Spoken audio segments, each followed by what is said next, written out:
আমি আপনাদের সামনে পবিত্র কুরআনুল কারীমের একটি পরিচিত আয়াত সূরাতুল আল ইমরানের একটি আয়াত কারিমা তেলাওয়াত করেছি। আল্লাহ রাব্বুল আলামিন বাইতুল্লাহ শরীফ, যেটা আমার আপনার জন্য বাইতুল হারাম, আমাকে আপনাকে এই বাইতুল্লাহ শরীফ তাওয়াফকে আমার আপনার মুসলমান যারা আমরা দুনিয়াতে আছি, আর্থিকভাবে যারা সচ্ছল, তাদের প্রতি আল্লাহ তাআলা এই হজকে তিনি ফরজ করে দিয়েছেন।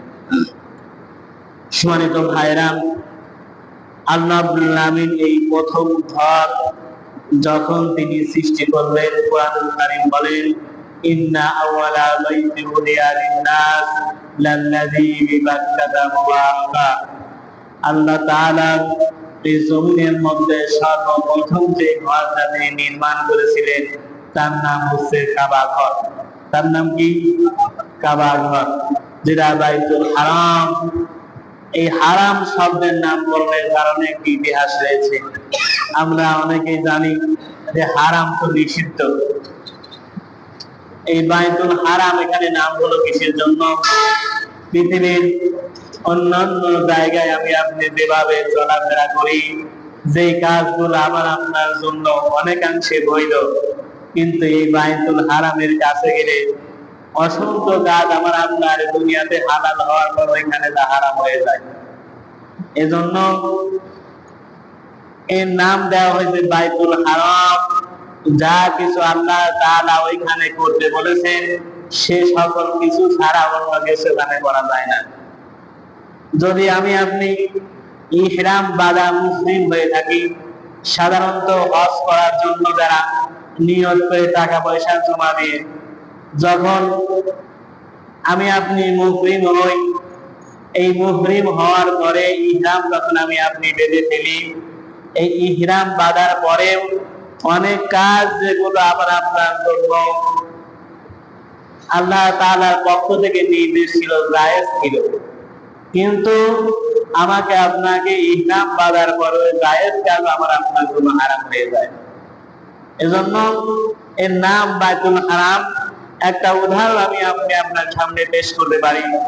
মনে করেন আপনার জায়েজ যে স্ত্রী আছে, আপনি ইচ্ছা করলে আপনি গোপনে আড়ালে তার সাথে মিলামেশ সকল কাজ আপনার উপর হালাল করে দেওয়া হয়েছে, কথা বলেন ঠিক কিনা? কিন্তু ওই হালাল স্ত্রী যদি আমি আপনি কোন জনসম্মুখে রাস্তাঘাটে যদি আমি আপনি ওই রকম ভাবে ব্যবহার করতে চাই, বলুন তো এটা জায়েজ হবে? হবে না। কিন্তু কিসের জন্য? যে আমাকে আপনাকে গোপনীয়তার সহিত স্ত্রীকে দেওয়া হয়েছে, আমাকে আপনাকে যে সব সময় আওরাতুল তারা সব সময় আবদ্ধ অবস্থায় আমাদের নিভাবে থাকবে, পর্দার সাথে থাকবে, তেমনি ভাবে আমাকে আপনাকে জায়েজ কাজগুলো পর্দার সাথে মিটিয়ে দেওয়ার জন্য বলা হয়েছে। যদিও স্ত্রী আমার আপনার জন্য জায়েজ, তথাপি অনেক সময় ফরজ এবং ওয়াজিব হয়ে যায়। সেইখান থেকেও যখন আমি আপনি সম্মুখে আমি আপনি চলে যাব, এটা আমার আপনার জন্য হারাম হয়ে যাবে, কথা বলেন ঠিক কিনা? তেমনি ভাবে আল্লাহ তাআলা তিনি আমাকে আপনাকে দুনিয়াতে অসংখ্য বিষয়াদি, তার অসংখ্য নৈকট্য হাসিলের পন্থা বিধান আমাদেরকে দিয়েছেন, কিন্তু ওই বিধানটা সব জায়গায় সব স্থানে জায়েজ হয় না। স্থান কাল পাত্র ভেদে সাময়িক যুগের জ্ঞানের আলোকে সাধারণত ইসলাম একটি সার্বজনীন জীবন ব্যবস্থার নাম হচ্ছে ইসলাম, কথা বলেন ঠিক কিনা? সম্মানিত হাজরিন, এজন্য যখন একজন মুসলমান হজ করার জন্য ইহরাম বাঁধে, কয়েকটি অনেকগুলো বিষয় আছে তার জন্য হারাম হয়ে যায়। এজন্য জায়েজ অনেকগুলো বিষয় যখন ওইখানে হারাম হয়ে যায়, তাহলে এমন একটি জায়গা আল্লাহ তাআলা তিনি আমার আপনার জন্য দিয়েছেন একমাত্র নৈকট্য হাসিলের জন্য। এজন্য অনেকগুলো বিষয় হারাম হওয়ার কারণে এর নাম হয়েছে বাইতুল হারাম। আল্লাহ রাব্বুল আলামিন কুরআনুল কারীমের মধ্যে পৃথিবীর মধ্যে যত ঘর এই দুনিয়াতে নির্মাণ হবে, পৃথিবীর সকল ঘরের চাইতে বাইতুল হারাম, বাইতুল্লাহ আল্লাহ তাআলার ঘর সর্বশ্রেষ্ঠ ঘর। ওই ঘর নির্মাণ করার কারণে নির্মাণাধীন যে সকল বস্তুগুলো বেঁচে গিয়েছিল, পাথর সুরকি থেকে শুরু করে নিয়ে এই পাথর এবং সুরকি গুলো এক এক জায়গায় করে নবী হযরতে ইব্রাহিম আলাইহিস সালাম ও ইসমাঈল আলাইহিস সালাম তারা দুজনেই কাবা ঘরের মিস্ত্রি এবং জোগাড়ের দায়িত্বগুলো তারা পালন করেছিলেন দুজনেই। আল্লাহ তাআলার পক্ষ থেকে এই কুদরতি দায়িত্ব তাদের উপর দেওয়া হয়েছিল। আল্লাহ নির্মাণ করার পরে তাদের মাধ্যমে আল্লাহ তাআলা দুনিয়াতে তিনি প্রথম ঘর নির্মাণের পরে রব্বুল আলামিন ঘোষণা করে দিলেন, ইন্না আউওয়ালা বাইতিন উদিয়া লিন-নাসি লাল্লাযী বিবাক্কাতা মুবারাকাতাও ওয়া হুদান লিল-আলামিন। আল্লাহু আকবার। আল্লাহ রাব্বুল আলামিন বলেন, ইন্না নিশ্চয়ই আওয়ালা আমি আল্লাহ প্রথম তৈরি করেছি বাইতুল মানে ঘর, উদিয়া লিন-নাস মানুষের জন্য, মানুষকে ডাকার জন্য, দাআ মানে ডাকা, উদিয়া লিন-নাস লাল্লাযী বিবাক্কাতা মুবারাকা। তোমরা কি জানো আমি আল্লাহ এই ঘরের মধ্যে কি রেখেছি? বান্দা জেনে নাও, এই ঘরের চতুর্দিকে আমি আল্লাহ তোমাদের জন্য বরকত রেখে রেখেছি। জোরে বলি সুবহানাল্লাহ। আল্লাহ তাআলা বলেন, বরকত আমি আল্লাহ শুধুই রাখি নাই, এই ঘরের মধ্যে তোমাদের জন্য হুদাল লিন-নাস, আমি আল্লাহ এই ঘরকে কেন্দ্র করে তোমাদের জন্য হেদায়েত আমি আল্লাহ রেখেছি।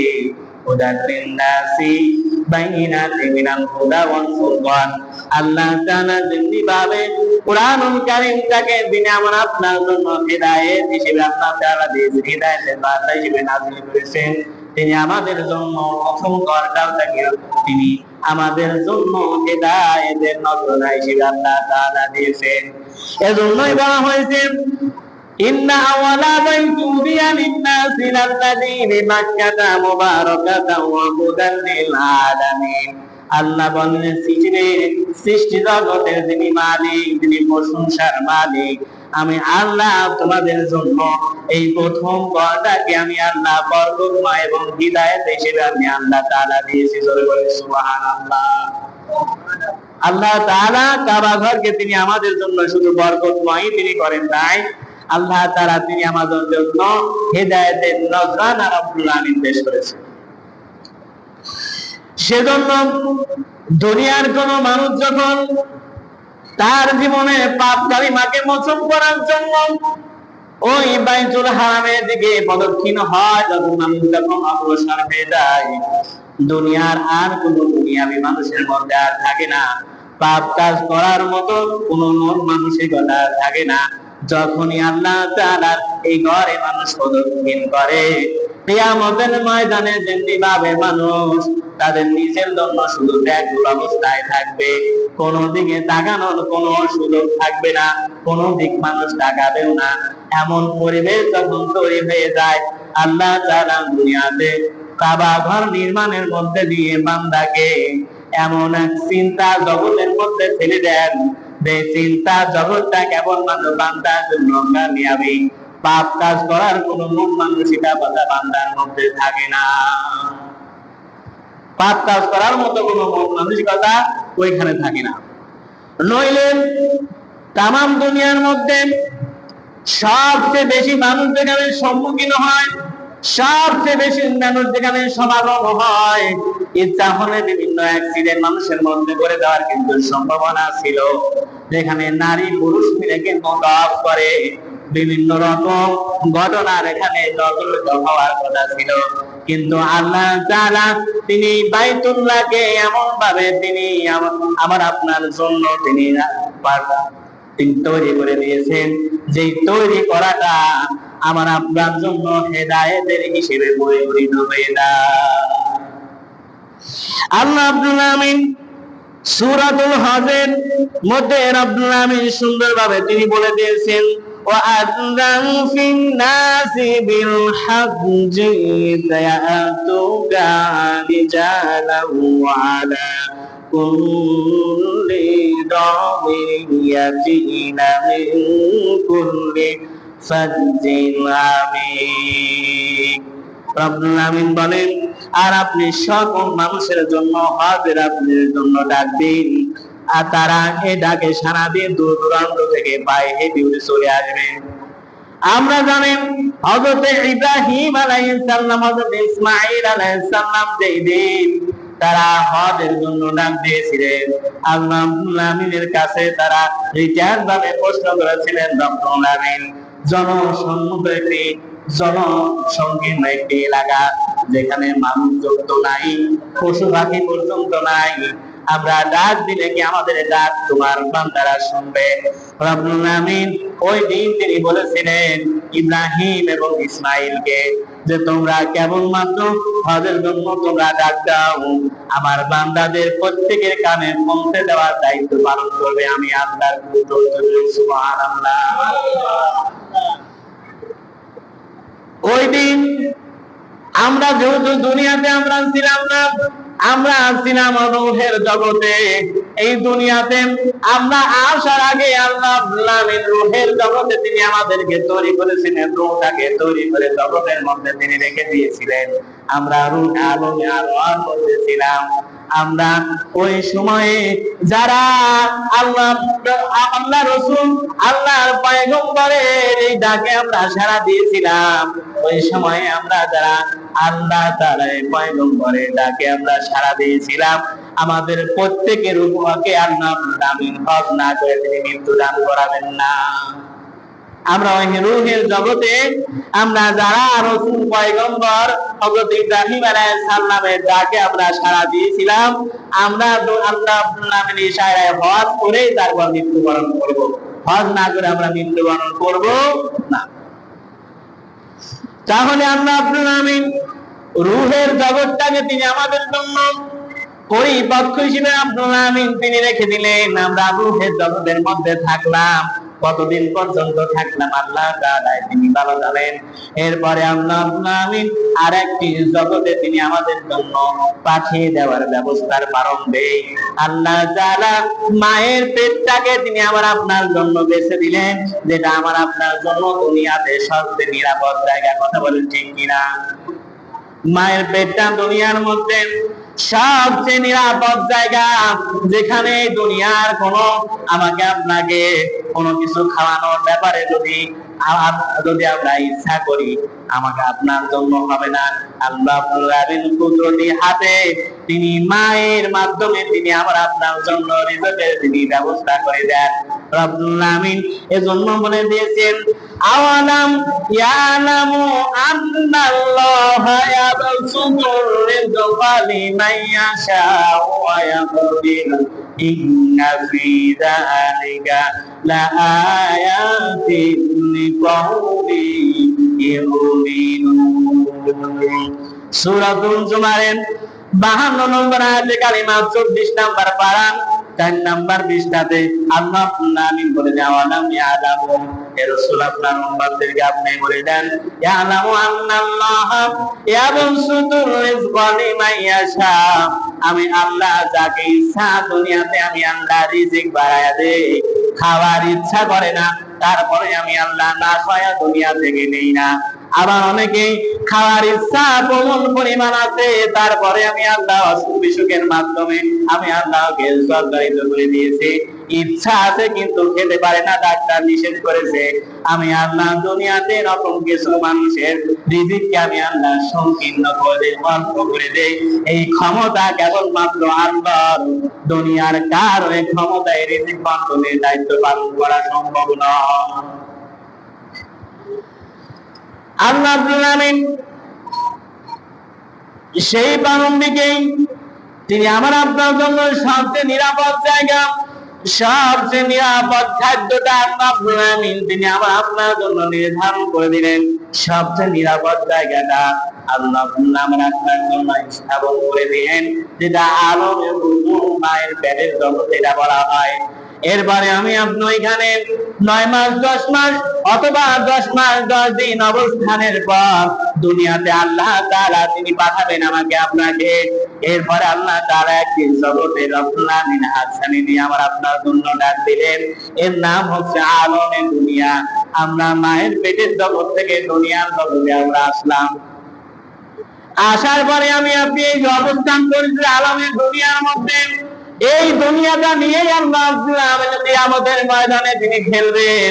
যে দুনিয়াতে বান্দা শুধুমাত্র কেবল কি খেল তামাশার মধ্যে বান্দা তোমার সব কিছু তুমি অতিবাহিত করবে কিনা, তোমার এই জীবনের মধ্যে পাপ কাজে কালিমা বেশি তুমি লবণ করলে নাকি তুমি সওয়াবের কাজ নেকির কাজ বেশি পরিমাণ বান্দা অর্জন করলে এই দুনিয়ার 60 এবং 70 বছর জিন্দেগিতে এসে হিসাব কাল কিয়ামতের ময়দানে অনেক পরিমাণ বেশি।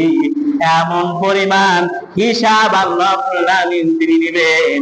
যুবক মানুষ বাচ্চা মানুষ এই চিন্তা রাশিতে পড়ে গিয়ে বৃদ্ধ হয়ে যাবে, কখনো টের পাবে না। কিয়ামতের ময়দানে এমন পরিমাণ চিন্তা রাশি আমার আপনার জন্য হবে, যুবক মানুষ বৃদ্ধ পর্যন্ত হয়ে যাবে। এই দুনিয়াটাই আল্লাহ হিসাবের তুমি রেখে দিলেন কিছু সময় মাত্র। আখিরাতের তুলনায় দুনিয়াতে একটা সেকেন্ড যেখানে নয়, তার অনন্ত কালের পরিধি কত পরিমাণ দুনিয়ার কারো বলা কখনোই সম্ভব নয়। এজন্য কিয়ামতের বেশিরভাগ হাদিস যতগুলো এসেছে, এই হাদিসের বেশিরভাগই হাদিসের মধ্যে এসেছে এই রিওয়ায়াত গুলো এবং সনদগুলো দুর্বল আকৃতির এসেছে। কেননা কিয়ামতের পরিধি কেমন, কি পরিবেশ হবে আল্লাহ তাআলা তিনি ভালো জানেন। দুনিয়ার কারো পক্ষে এটা জানা সম্ভবপর নয়।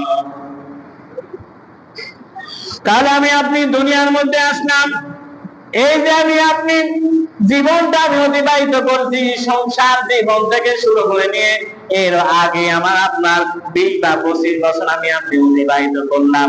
সাধারণত 10 বছর যখন একটা সন্তান প্রাপ্তবয়স্ক হয়ে যায় আল্লাহ তাআলার বিধানটা তার জন্য ফরজ হয়ে যায়। এই 10 বছরের পরে আপনি যতদিন পর্যন্ত এই দুনিয়াতে বাঁচবো আল্লাহ তাআলার দরবারে আমাকে আপনাকে হিসাব দেওয়া লাগবে। হিসাব আমাকে আপনাকে পঙ্কুলপন্ড করে দেওয়া লাগবে। আমাকে আপনাকে এই দুনিয়াতে আমি আপনি কি সওয়াবের কাজ করেছি, কতটুকু করেছি, সেটা কত অল্প আল্লাহ আমিন তিনি আমাকে আপনাকে কিয়ামতের ময়দানে তিনি বাপ খাতা দিয়ে মাপবেন না, তিনি আমাকে আপনাকে দেখিয়ে দিলেন।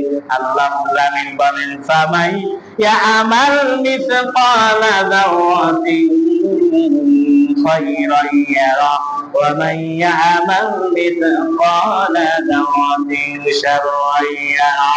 এই দুনিয়ার মুখে আমি আপনি বদ আমল কতটুকু করেছি সেটা আল্লাহ কিয়ামতের ময়দানে আমাকে আপনাকে দেখাবেন, আমি আপনি দেখতে পাবো। যতটুকু সওয়াবের কাজ করেছি তা আমি আপনি কিয়ামতের ময়দানে দেখতে পাবো। এজন্য দুনিয়ার এই জীবনের হিসাবটা আমার আপনার জন্য সবচেয়ে বেশি। এই দুনিয়াটা আমার আপনার জন্য পরীক্ষা। আমি আপনি পরীক্ষায় কতটুকু উত্তীর্ণ হব, ফলাফল আমি আপনি কি লাভ করব, এর প্রস্তুতির উপর যেভাবে নির্ভর করে মুমিন বান্দা যারা আমি আপনি আল্লাহ তাআলাকে বিশ্বাস করে এই মুমিন বান্দা প্রত্যেকটা সময়টা আল্লাহ তাআলার কাছে গুরুত্বপূর্ণ। একটা সেকেন্ড বান্দা ব্যয়ভাবে একটা অনর্থক ভাবে যদি বান্দা অতিবাহিত করে কিয়ামতের ময়দানে বান্দা কই সেকেন্ডের জন্য হিসাব করা দেওয়া লাগবে। সেজন্য আলমে দুনিয়ার পরে আমি আপনি আরেকটি জগতে যাব, তার নাম হচ্ছে আলমে আখিরাত। যে আখিরাতটা আল্লাহ আমিন বলেন খায়রু ওয়া আবকা, এই নাম তোমাদের জন্য আমি আল্লাহ অতি উত্তম জগৎ হিসেবে রেখেছি। যেন দুনিয়ার প্রস্তুতি যা কিছু হবে এটা আমার আপনার জন্য আখিরাতের কামিয়াবি হবে।